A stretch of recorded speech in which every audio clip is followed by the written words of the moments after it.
नमस्कार दोस्तों, आप लोग कैसन बानी। उम्मीद बा कि आप लोग ठीक है बानी। तो आप लोग पूरा लास्ट तक वीडियो देखी क्या कि ज़्यादा लंबा वीडियो ना बा। तो आप लोग के बता दें कि खेसारी लाल यादव जी के जो कि हैप्पी न्यू ईयर के गाना टी सीरीज कंपनी द्वारा आप लोग के सुनने की मिली। जी हाँ वालों, आप लोग के बता दें कि इस साल यानी 2021 में हैप्पी न्यू ईयर के सॉन्ग 3 गो खेसारी लाल यादव जी के सुनने की मिली।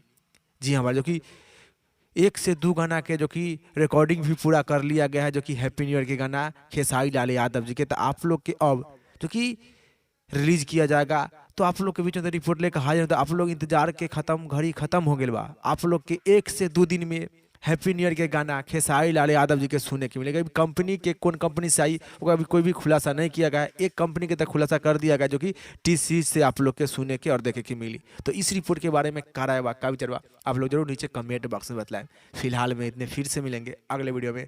जय हिंद, जय भोजपुरी।